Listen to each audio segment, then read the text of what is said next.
Aluminium સહિત તમામ મેટલ્સમાં નરમાશ સાથેનો કારોબાર રહ્યો અને સૌથી વધારે વેચવાલી આપણને કોપરની અંદર આવતી દેખાય છે.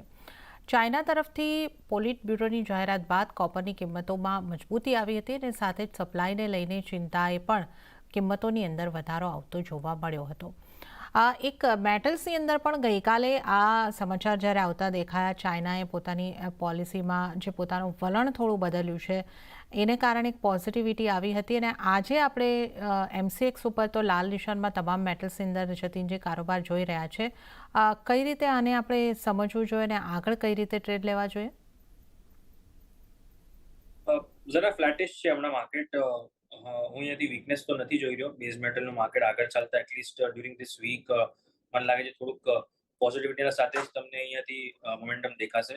કોપર જે છે સ્પેશિયલી મને લાગે છે અહીંયાથી 825 824 નો એક સ્ટ્રોંગ સપોર્ટ પકડીને ચાલશે અને હાયર સાઇડ પર 837 થી લઈને 840 સુધીના લેવલ્સ આ વીકના અંદર તમને જોવા મળવા જોઈએ. અને સાથે સાથે જ કોપરના સાથે જે બીજી ટોપિક રહેશે એ ક્યાંની ક્યાંય ઝિંક અને એલ્યુમિનિયમના અંદર રહેશે. મારું કન્વિક્શન થોડું એલ્યુમિનિયમના તરફ વધારે છે બિકોઝ સ્પેશિયલ શોઝના અંદર આપણે જે દિવાળીના ટાઈમ પર કર્યા હતા એમાં પણ મેં કીધું હતું કે એલ્યુમિનિયમના પ્રાઇસીસ મને અહીંયાથી outlook on the whole for 1 year મને પોઝિટિવ લાગે છે અને ઓલરેડી 10% ગેઇન્સ અહીંયાથી રજીસ્ટર થઈ ચૂક્યા છે એલ્યુમિનિયમના પ્રાઇસીસના અંદર. સો મારું થોડુંક ફેવરેટિઝમ એલ્યુમિનિયમના અંદર છે. હું શોર્ટ ટર્મ માટે અને પોઝિશનલ માટે જે ટ્રેડર્સ છે એમને હું સલાહ જ આપીશ કે એલ્યુમિનિયમના અંદર બાઇંગ ઓન ડિપ્સનો અપ્રોચ રાખીને ચાલો. જે લેવલ્સ મને ગમી રહ્યા છે ફોર ટ્રેડિંગ પર્પસ એ રહેશે અરાઉન્ડ અબાઉટ 244 થી 243 ના વચ્ચે. ઇમિડિયેટ બેસિસ પર કોઈને બાય કરો તો પણ કરીને ચાલી શકે છે કરંટ માર્કેટ પ્રાઇસથી. 241 ના નીચે સ્ટોપ લોસ રાખો જે ટ્રેડર્સ છે એ લોકોના માટે. પોઝિશનલી સ્ટોપ લોસ જે છે એ થોડુંક મોટું રહેશે 235 ના નીચે અને હાયર સાઇડ પર શોર્ટ ટર્મ માટે 247 248 અને પોઝિશનલના હિસાબે જોવા જઈએ તો 255 સુધીના ટાર્ગેટ રાખીને ચાલો. ઓકે, તો બાય ડિપ્સની સ્ટ્રેટેજી એલ્યુમિનિયમની અંદર તમે અપનાવીને ચાલી શકો છો. 255ના ટાર્ગેટ માટે એલ્યુમિનિયમમાં ખરીદારી કરવાની સલાહ. કોપરમાં પણ એક પોઝિટિવ વ્યૂ બનતો દેખાઈ રહ્યો છે.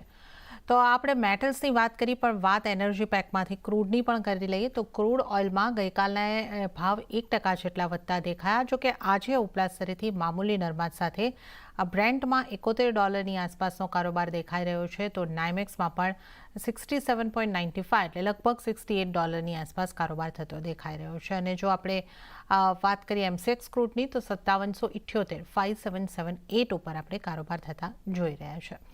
તો ચાઇના તરફથી નબળી મોનિટરી પોલિસીથી અર્થતંત્રને બૂસ્ટ મળવાની આશાએ પણ ક્રૂડની કિંમતોને નીચેથી સપોર્ટ મળી શકે છે. આ પણ એક સંભાવના જોઈ રહ્યા છે, પણ અત્યારે થોડા દબાણ સાથેનો કારોબાર થઈ રહ્યો છે. જતીનથી ક્રૂડ માટે આપ કેવી સ્ટ્રેટેજી અપનાવવાની સલાહ આપશો?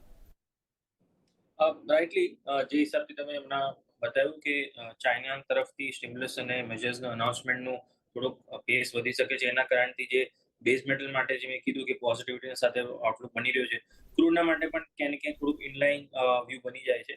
બટ કેમ કે બ્રોડલી હજી બહુ મોટા ભાગે અહીંયાથી સપ્લાયને લઈને કોઈ ડિસ્રપ્શન નથી અને સપ્લાયને લઈને પણ કોઈ કાપ નથી ઓપેકના તરફથી. એના કારણથી બહુ વધારે સ્ટ્રેન્થ નથી દેખાડી રહ્યું ક્રૂડ જે છે.